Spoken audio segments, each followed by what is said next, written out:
Bonjour tout le monde, je suis Françoise Verrier, présidente de la Société historique du pays de Pével. C'est avec grand plaisir que je viens aujourd'hui apporter quelques éléments sur ce château Barat qui est devenu la mairie de Templeuve. Cette bâtisse a été construite du moins sa construction a été terminée en 1860. Donc Eugène Barat quitte cette maison du 4 de Roubaix qui est la maison familiale et il vient habiter avec sa femme et ils auront 7 enfants.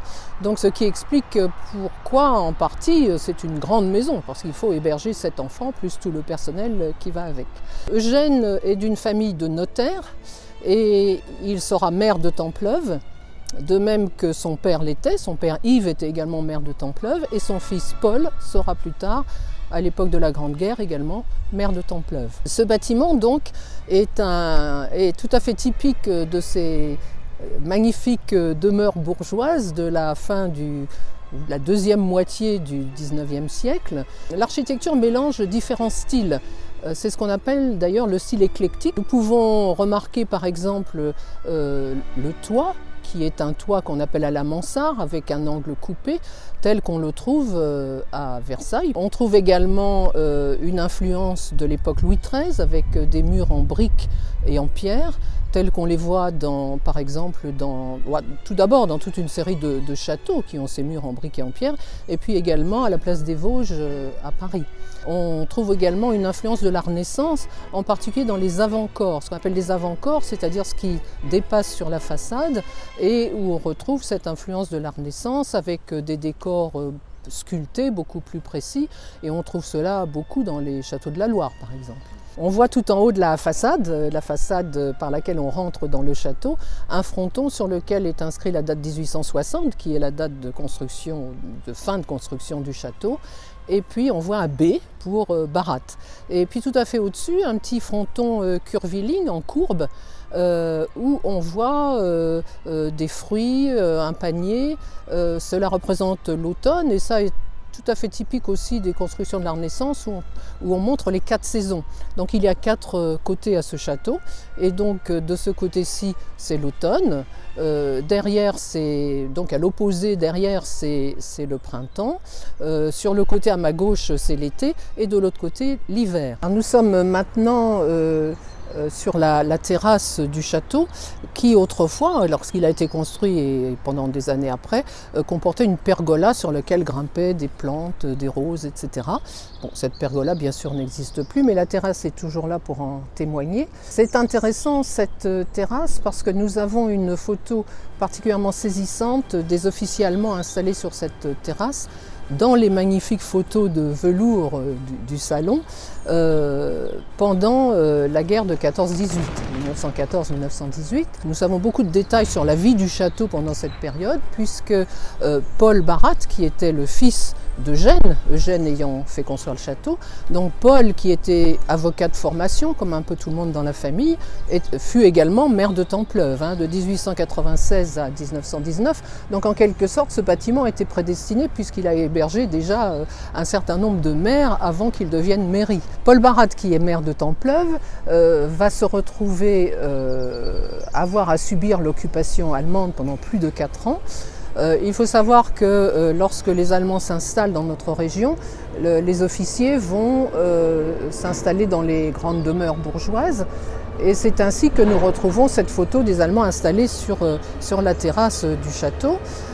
Paul Barat, lui, est réduit à s'installer dans l'entresol, c'est-à-dire en dessous. En quelque sorte, c'est une sorte de cave, pas tout à fait une cave, on appelle ça l'entresol parce qu'on voit quand même un peu le ciel. Donc pendant plus de 4 ans, il va se trouver pris entre deux feux, à devoir respecter les consignes des Allemands, en particulier lever des impôts très sévères, obliger les gens à donner leurs matelas, leurs objets de cuivre, leur bétail, leurs chevaux, enfin tout ce qu'ils possédaient a été raflé par les Allemands jusqu'aux cloches de l'église qui vont être emportées pour être fondues. Et Paul Barat devait accepter les consignes de l'occupant allemand et en même temps essayer de protéger ses administrés.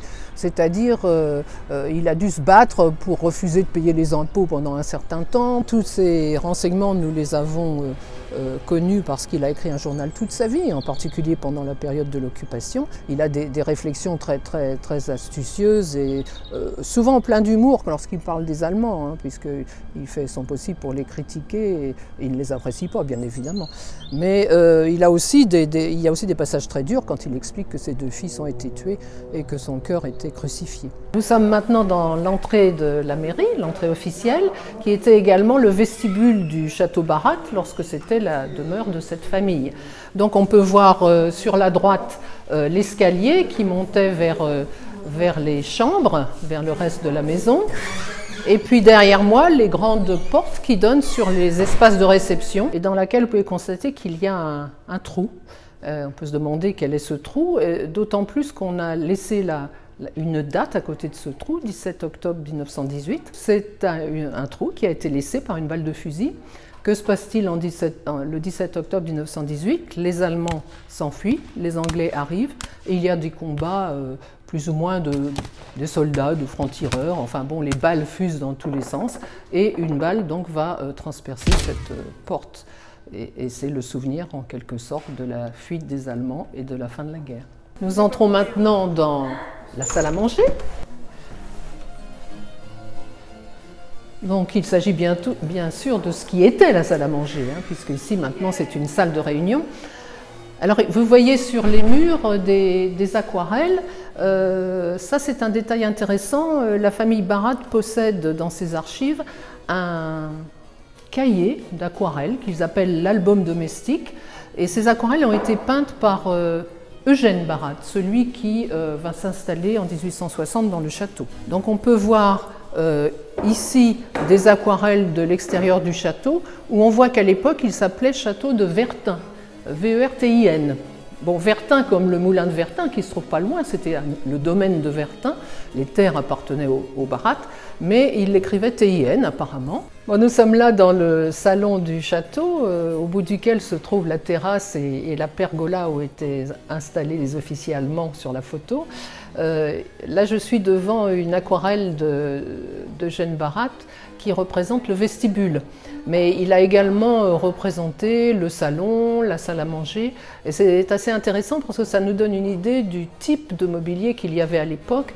Nous sommes pendant le Second Empire et ce mobilier était en général ce qu'on trouverait un peu lourd maintenant, hein. Il y avait de grandes tentures, il y avait des tapis sur les tables, des tapis par terre, des grandes plantes vertes. Il y avait également un piano pour que les enfants puissent apprendre à jouer au piano ou pour que les jeunes filles de la maison puissent jouer lorsqu'il y avait une réception. Donc il y avait des petites tables, il y avait des lampes, c'était donc assez fourni, assez coloré et les aquarelles d'Eugène Barat nous donnent bien une idée de ce que pouvait être ce mobilier. Bien sûr, maintenant c'est tout à fait différent puisque nous sommes dans un établissement public qui travaille, donc ça n'est plus une maison bourgeoise. Voici maintenant au premier étage, sur le palier qui est immense, comme vous pouvez le constater, qui en fait servait à l'époque des Barat un petit peu de salle de réunion. La famille s'y retrouvait pour écouter de la musique, pour jouer des pièces de théâtre. Et tout autour, il y avait les chambres des parents et des invités des parents. Les enfants étaient logés au deuxième étage, là où se trouve maintenant le trésor public, et également leur gouvernante. Mais le personnel, lui, était logé encore au-dessus dans les combles ou alors dans les communs où se trouve maintenant le gardien du château. Le château du temps des Barat, comme toute belle demeure bourgeoise qui se respecte, était entouré d'un grand parc. Et nous voyons ici le côté boisé du parc, donc les arbres bien sûr ont grandi depuis l'époque où les Barat l'occupaient. Le château restera la propriété de la famille Barat jusqu'après la Seconde Guerre mondiale, mais sera peu à peu abandonné par eux puisqu'ils iront habiter dans la région parisienne. Et pendant un temps, le château servira de logement pour des familles en difficulté, puis peu à peu, il va connaître des vicissitudes et il sera finalement racheté par la ville de Templeuve dans la perspective d'en faire une mairie.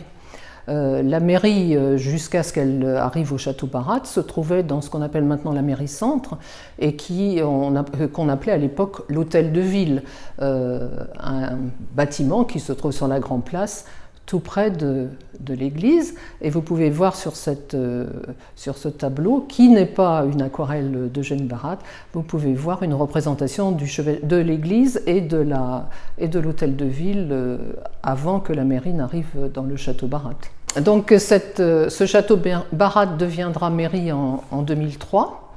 Après d'intenses travaux de restauration, puisque les bâtiments étaient en très mauvais état. En particulier, ils étaient mangés par ce champignon qu'on appelle la mérule et qui détruit les bâtiments anciens qui ne sont pas très bien entretenus. Donc il faudra nettoyer, expulser cette mérule avant de pouvoir restaurer le château et de pouvoir l'utiliser.